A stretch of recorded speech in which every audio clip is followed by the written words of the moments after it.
Don't miss any content. Don't forget to subscribe and click the notification bell. Hey guys, welcome back to Sahara Football. I've been your host, Latifia. What a quarterfinal. A few shocks here and there. Brazil getting knocked out by Belgium. Then England beating Sweden. And also, well, France beats Uruguay. I was surprised at the way they beat them with ease. Then Russia put up a fight against Croatia to take it to penalties at least, where the Croats eventually emerged tremendous. Rakitic with a winning penalty for them. So now we are looking forward to the semi-final. England will face Croatia, Belgium will face France on Tuesday and Wednesday. That will be the semi-final clashes, and Sunday will be the big final. So by Wednesday evening, we'll know who will be in the finals and who will be competing for the world title. So let's get right into it. We'll first look at our team of the quarterfinal, and then we'll get back and look at the fixtures, who will win semi-final and make it to the final eventually. So let's get into it. If you remember, if you're new to this channel, click the subscribe button and don't forget to click the notification bell for all World Cup updates on this channel. I'm doing live reactions for the semi-final clashes, and be sure to follow and enjoy the live reactions to some of these matches. Yeah, so last night the maiden edition of the Ghana Football Awards was organized, and a few awards were given out. It was the first time these awards have been held in Ghana here. So the Ghana Football Awards was organized, and a few award winners. Thomas Partey was the highest award winner of the night, going up for the Footballer of the Year award. ASAMOAH also got an award for the Thumbs Up award, which is for the player or the sportsman or footballer, since it was a football award, who has made contributions, immense contributions to the game of football. So yeah, that was for the Ghana Football Awards. That was held last night at the MARRIOT Hotel. So I'll just take you through the award winners, then we'll get into our World Cup predictions for today. For the Footballer of the Year, as I said earlier on, it went out to Thomas Partey.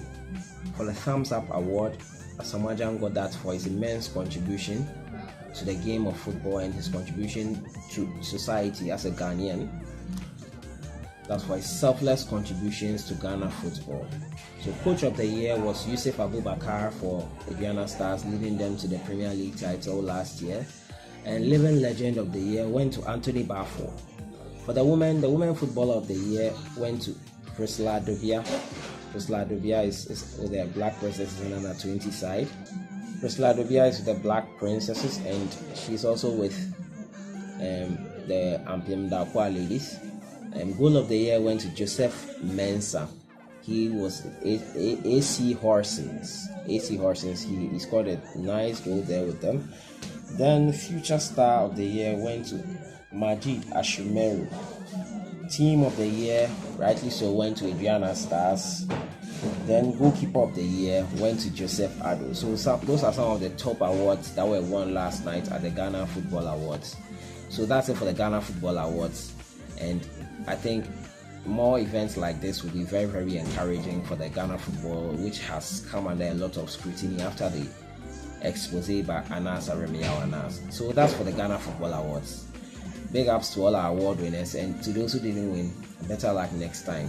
This is just the maiden event, and hopefully next year we'll have more winners and people will be fighting for such awards. That will bring a lot of competition and happiness to this Ghana football. So for the team of the quarterfinal, with goalkeeping position, I think I'll go for Hugo Lloris. He kept a clean sheet against Uruguay in France's 2-0 win against Uruguay. He was very, very solid in defense. And for the French, and he made some nice saves for the French, and that put them in the semi-final, pole position to be in the semi-final. At the defense, I'll go for England's Harry Maguire. He scored a goal and kept a clean sheet in the quarterfinal for the Three Lions. And also I'll go for Jan Vertonghen also to partner him in central midfield. Jan Vertonghen was immense for Belgium against Brazil. he was part of a defense that considered just one goal against the Brazilians, and they proved integral to the success of the Belgium team against the Brazilians, which I didn't see, a result I didn't see coming actually. So GYAN Vertonghen and Harry Maguire. I'll give it to Ashley Young. Ashley Young has had somewhat of a redemption with his career. He has redeemed his career for the England national team. He seemed to be out of favor with both the English and all that stuff. England national team, they seem to be no way back for Ashley Young, but he's proving his worth for the England national team. So Ashley Young will be at left back. He gave a nice delivery that led to the first goal for England against Sweden. So Ashley Young will be my first choice left back. At right back, I'll go for Kieran Trippier. Kieran Trippier was also good for the English. I think Kieran Trippier has been the best right back of the tournament so far. He has a very right wing back, but I think I can place him at right back in my formation. That's a 4-3-3 formation. So Kieran Trippier to get into my team.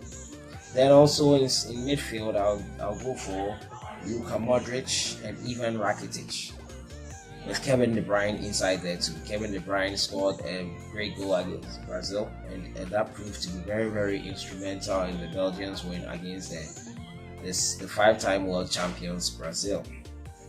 So Ivan Rakitic also joins them. Luka Modric was the man of the match for Croatia against Russia. Rakitic scored the winning penalty, and their partner, those two seem to understand each other really, really well in terms of placement and all those stuff. So Ivan Rakitic, Kevin De Bruyne, and Luka Modric make up my 3-man midfield. In the forward line, I'll go for Eden Hazard. That was good. Then I'll go for Romelu Lukaku and Antoine Griezmann. Lukaku's hold-up play was proved to be pivotal to the Belgian success against Brazil. So in my forward line, I'll have Hazard, Lukaku, and Antoine Griezmann, who scored the winner, the second goal for the French against Uruguay. So there you have it, my team of the quarterfinals right there. So in goal we have Hugo Lloris, Kieran Trippier, Harry Maguire, GYAN Vertonghen, and Ashley Young. That's for defense. Luka Modric, Rakitic, and Kevin De Bruyne in midfield. Then Hazard, Lukaku, and Antoine Griezmann. The team of the quarterfinals there. So that's it for the team of the quarterfinals. So let's move on to the semi-final fixtures. So for the first game tomorrow, that will be taking place tomorrow, that will be England, that will be France versus Belgium. Belgium came into this tournament as the golden generation. They were touted to be the golden generation of Belgian football, possessing so much talent but hadn't really produced on the international stage. In 2014, they got to the quarterfinal and lost to Argentina 1-0. But this time, they've moved past the quarterfinal to another South American opponent in Brazil. So they beat the Brazilians 2-1 to make it to this place. They started the competition with the team with the highest number of goals in the group stage. They scored 9 goals in the group stages, and they moved into the round of 16 against Japan. They were about to bottle that win, going down 2-0 to Japan after I think 60 minutes. Yes, 60 minutes they were 2-0 down to Japan, but they came back from they came back from behind to win 3-2. Nacer Chadli with the last goal, the winning goal for them. In what was a sumptuous counter-attacking football in 10 seconds. 10 seconds of sumptuous counter-attacking football. So that's the story of the Belgians so far. They have proven that this golden generation, under the leadership of Roberto Martinez, they want to prove the world wrong. They want to prove a point to the world they are capable of winning this trophy, and we'll see tomorrow how that pans out for them. For the French, they got 7 points from their group games. And they moved on from there. They were able to beat Australia 2-1. That was a Navy win, 2-1. And also they beat Peru. They beat Peru 1-0. Mbappe with that goal, before they drew 0-0 with Denmark in the last round of 16 games to get 7 points and top Group C. So they went in the round of 16 against Argentina, a weakened Argentina side, And I think Mbappe was the star of the show there. He scored 2 goals in what was a 4-3 win for the French. And they beat Uruguay subsequently in the quarterfinal 2-0 to make it the semi-final. So that's the story of Uruguay of France so far. That's the story of France so far. They have been a strong side, a team which I feel can do much more, but are not playing to their full strength in my opinion. So for France, Belgium, my prediction will be a French win. The French will win this match 2-1. It will be a very, very tightly contested match. This World Cup has made idiots out of most of us, and predictions like this most usually don't come to pass. But I feel this time France versus Belgium, France to win it 2-1. Yeah, France to win it 2-1. Now England versus Croatia. There's so many rumors about it's coming home talk. I don't know. I think the English might surprise. It won't be a surprise to me because I'm tipping England to win this game 1-0. The Croats have done a great job so far, but playing 120 minutes back to back is set to have its toll on them. They began the competition with the perfect group stage. They got 9 points from the group stage. They moved into the round of 16 with Denmark, then played out a 1-1 draw before going to penalties. They went into penalties, won it, came out, got to the quarterfinal against Russia, went to penalties again, a penalty shootout, and won it. Now they are going to face England. England have had they got 6 points in the group stages, losing their last game to Belgium, went into the round of 16 against Colombia, also went to penalty shootout before coming to the quarterfinal against Sweden, who surprisingly offered very little impetus in terms of attack, and England just brushed them aside 2-0. So England will face Croatia next, and they will be hoping to continue this fine form against the Croats. So I'm tipping England to win it 1-0. Crazier things have happened. I don't think England winning will be that crazy. So England winning 1-0 against the Croats and going to the final. So my final will be France versus England.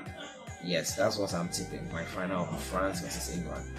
So that's it for my predictions for today. I hope you've enjoyed it. There have been 157 goals so far in the World Cup. That's quite a number. I think it's a record. There have been 4 red cards, and I think the top scorer is still Harry Kane with 6 goals. He has failed to score. He's failed to score in the quarterfinal, but hey, you don't expect him to always score. So those have been my predictions, and I hope they come to pass. I hope you guys enjoyed it. Give this video a thumbs up if you like it, and be sure to subscribe to this channel, Sahara Football, for all the best in the World Cup so far.